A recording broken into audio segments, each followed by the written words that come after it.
मित्रांनो, आपण वाट पाहत असलेला प्रोमो अखेरीस आला आहे. या नव्या प्रोमोमध्ये आपल्याला हवा असणारा जबरदस्त ट्विस्ट आला आहे.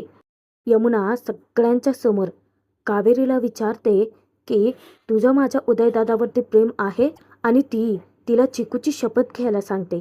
सगळ्यांच्या समोर, सगळ्यांच्या साक्षीने कावेरी शपथ तर घेते, परंतु आपल्या चालाक बुद्धीने चिकूच्या डोक्यावरती हात ठेवून यशकडे पाहत यमुनाला ती सांगते की हो, माझं तुमच्या भावावरती प्रेम आहे. यश खूप खुश होऊन जातो. आता यशने कावेरीला छानसं सरप्राईज दिला आहे. यश स्वतः कावेरीला मस्त डेटवरती घेऊन गेलाय. आकाशाकडे बोट दाखवत तो कावेरीला सांगतो, आपल्या मनात जे असतं ते कधी कधी आकाशात सुद्धा दिसतं. आणि जेव्हा कावेरी यशच्या बोटाच्या इशाऱ्याकडे पाहते, तेव्हा यशने जगातलं सगळ्यात बेस्ट दिलेलं सरप्राईज ठरतं तिच्यासाठी. त्यानंतर दोघेही एकमेकांचा हात हातात घेत एकमेकांना प्रपोज करतात. आता इतक्या छान प्रोमोसोबत, इतक्या छान ट्विस्टसोबत एक धक्कादायक ट्विस्टसुद्धा आला आहे. आता कावेरी प्रत्येक क्षणी या अमृताचा अडथळा बनत असते, कारण अमृताचा प्रत्येक डाव ती हाणून पाडत धर्माधिकाऱ्यांना तिच्या प्रत्येक कारस्थानातून वाचवत असते.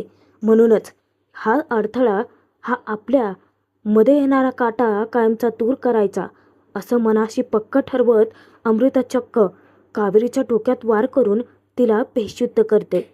आणि त्याच नंतर एका खूप मोठ्या लाकडी संदूकमध्ये ती तिला लपवते आणि आनंद साजरा करत म्हणते, आता बाप्पासोबत तुझंही विसर्जन होणार कावेरी. विसर्जनाच्या दिवशी यश जीवाच्या आकांताने कावेरीला हाका मारत तिला अख्खं घरभर शोधतो. जेव्हा तो बाहेर अंगणात येतो, तेव्हा त्या संदूकवरती एक खूप मोठा साऊंड जोडलेला असतो. संदूकला नीट निरखून पाहिल्यानंतर यशच्या लक्षात येतं की बहुतेक कावेरी त्यात आहे, कारण तिचा साडीचा पदर बाहेर आलेला असतो.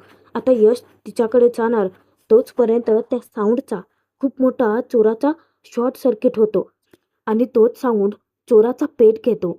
आता आलेल्या या विघ्नातून यश कावेरीला कसा वाचवेल, आणि कावेरीच्या जीवाशी खेळ करणाऱ्या त्या अमृताला यश धडा शिकवेल का? पाहणं मनोरंजकच ठरेल.